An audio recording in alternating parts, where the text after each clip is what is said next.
This video is sponsored by fanny packs from the 80s. Hello everybody, and welcome to every Wonder Woman 1984 review ever. Before I start off with the main topic and the negatives, I just wanted to say something about the positives of the film. Number 1, the Themyscira Olympics. Number 2, some of the emotional scenes of the film, like Diana losing Steve Trevor again and Maxwell Lord seeing the chaos that he created. Number 3, the way how they introduced the invisible jet into the Wonder Woman lore. Honestly, I never thought that they would actually bring in the invisible jet, because an Amazon princess who is supposedly a Greek warrior and doesn't use like modern technology too much, for some reason has a military jet that is invisible. It just doesn't make sense for me. Now, despite all those positive comments about the film, that is just the few and far between from the negatives of this film. I'm talking about the choreography of this film. An infamous example would probably be the mall scene in the beginning of the film, where Diana stops a bunch of jewel thieves.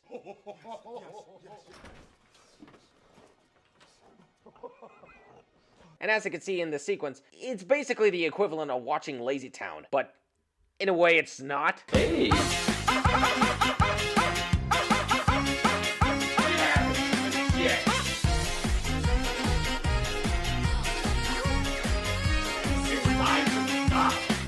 Actually, a little fun fact, WB wanted Patty Jenkins, the director of the two films, to either cut out the mall scene or the Themyscira Olympics scene. And Patty just actually fought the studio and said, we're keeping both of them. Now, I can understand why you want to keep the Themyscira scene. I mean, it's a really well done scene, but the mall scene... Have you seriously ever considered the thought that your version of the character that was introduced in the DCEU is supposed to be a fierce female warrior that shows no mercy to her enemies? Like, I understand the first film was set in a war, and I get that. But just because this is set in the 80s, that doesn't mean you have to make the action scenes look fucking outdated. I think your old partner Zack Snyder did it way better in his cut of the Justice League, and judging by these two comparisons, making decisions like these is exactly why Disney would not give you the green light for Rogue Squadron. X gon' give it to you.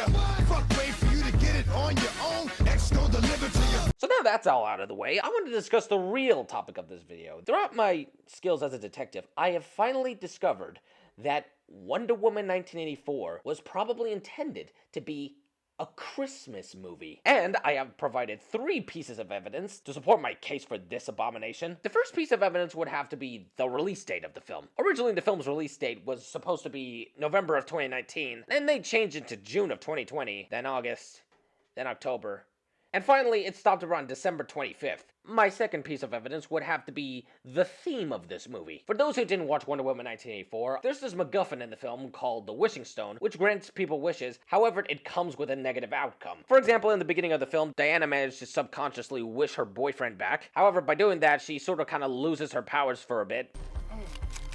You okay? I don't know. And of course, in order to get her powers back, she has to renounce her wish. And by that, I mean losing her boyfriend again, for the second time. I renounce my wish. For the main antagonist, Maxwell Lord, the dude is going bankrupt because he's running out of oil and it's failing his business. So of course he finds the Wishing Stone and decides to wish to become the Wishing Stone so he can become literally Santa Claus by giving everybody what they want. If Santa Claus were to start World War III. You wish for More nuclear weapons? More than they have.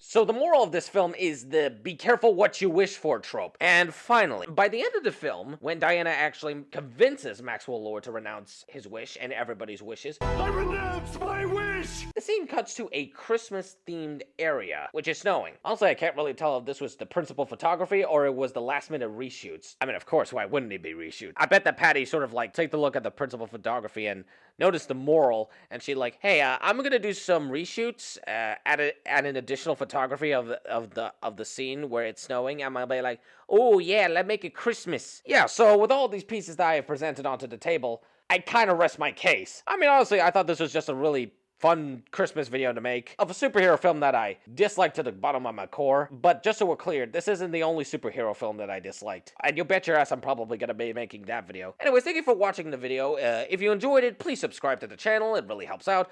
Like the video, comment down below. And now if you'll excuse me, I pray to the Discovery merger to Warner Brothers that the third Wonder Woman film doesn't fucking suck.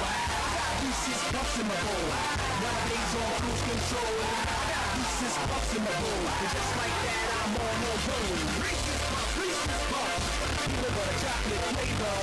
Reese's In the AM, it's the flavor I